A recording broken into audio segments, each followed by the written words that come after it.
O presidente Jair Bolsonaro sofreu uma derrota na madrugada de hoje, ao tentar impedir a sessão da comissão especial que analisará a PEC, que prevê a implementação do voto impresso no país. Com um placar considerado desfavorável ao governo na comissão e provável derrota do voto impresso, líderes bolsonaristas tentaram aprovar um requerimento no plenário da Câmara dos Deputados para proibir a realização de sessões de comissões especiais. E começou há pouco, às 3 da tarde, uma reunião com 18 deputados titulares e um suplente contrários ao projeto. Foi articulada uma autoconvocação da comissão que analisa a proposta com o intuito de derrubar o texto antes do início do recesso parlamentar, que começa amanhã. Sem o aval da comissão, a matéria do voto auditável não pode ser levada ao plenário da Casa. Bruna Torlai, você começa. É engraçadíssimo, né? A crise de representatividade, ela é na cara. Nada do que é considerado importante para o povo, que é transparência, é levado a sério. Isso é combatido. E tudo aquilo que é considerado importante, ou pelo menos que realmente melhoraria muito o nosso sistema político, que é a descentralização, é deixado de fora. Essa história, se a gente compara com a do fundo eleitoral, a gente percebe que quando todo mundo fica em Brasília, Brasília é uma bolha, tá? Os deputados que estão em Brasília trabalhando ali, eles não estão próximos da população, né? O Brasil tem um sistema extremamente centralizado de comando. E essa centralização faz com que os problemas aqui nas várias regiões não sejam resolvidos, né?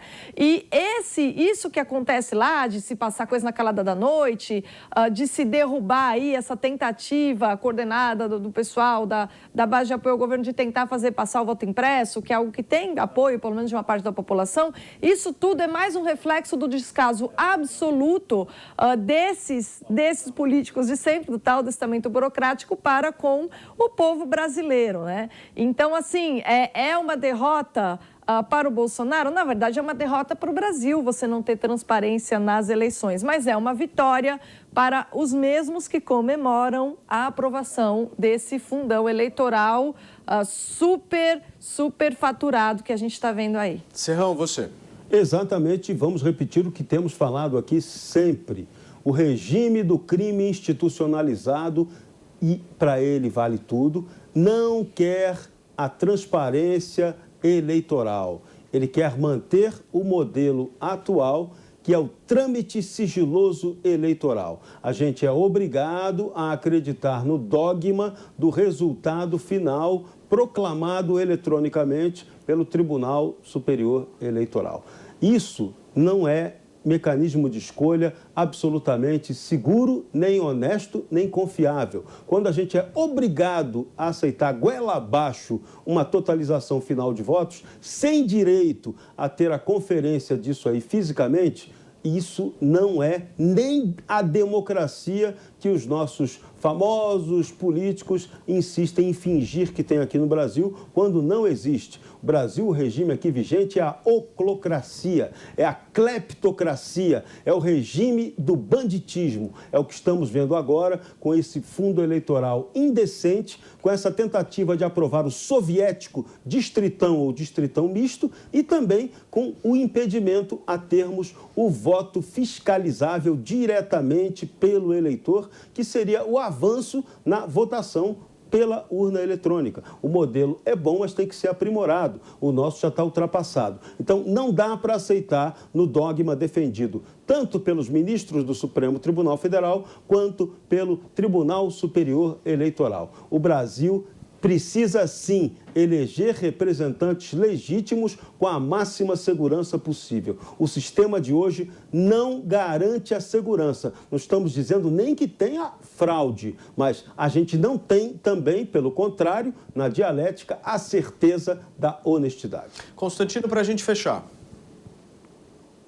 Nós vivemos uma enorme crise de representatividade. Brasília é uma bolha, né? E o que fica claro é que claro que tem muita gente bem intencionada ali, eu não tenho dúvida disso, inclusive conheço alguns, mas é muito difícil bater de frente com o sistema. O sistema se protege, o sistema cria as regras do jogo para se beneficiar à custa da população. Então, existe uma crise de representatividade que está se agravando e que vai gerar cada vez mais insatisfação popular até entornar o caldo um dia, né? E virar convulsão, isso é muito preocupante. E, por outro lado, Marx falava muito em luta de classes, ele errou em tudo, né? Tudo. Os trabalhadores e os patrões, eles estão juntos, alinhados em relação ao sucesso necessário da empresa para eles conseguirem ter os salários e os lucros. E os lucros só vêm depois de pagar os salários, inclusive, e todos os investimentos. O empresário, o empreendedor é alguém que arrisca antes aquilo que às vezes nem tem, pega emprestado, né? A verdadeira luta de classes, porém, é entre parasitas e hospedeiros. E Brasília é o ícone dos parasitas, né? Só que o problema é que tem parasita demais para hospedeiro de menos. A conta cada vez fica mais cara. Nós vamos conversar aí com o secretário de Produtividade, né? Que entende isso, né? Que tem um Ministério da Economia liberal comandado por um economista liberal de Chicago, né? Com doutorado em Chicago, que sabe exatamente disso que a gente está falando aqui. A importância que é você devolver o controle, o poder para quem produz riqueza no Brasil. A figura do empresário, do empreendedor, do trabalhador, não a dos burocratas, tecnocratas e políticos. E hoje está tudo invertido. Hoje os recursos ficam todos concentrados neles e nesse sistema eleitoral e político que coloca poder em demasia na mão dos caciques partidários.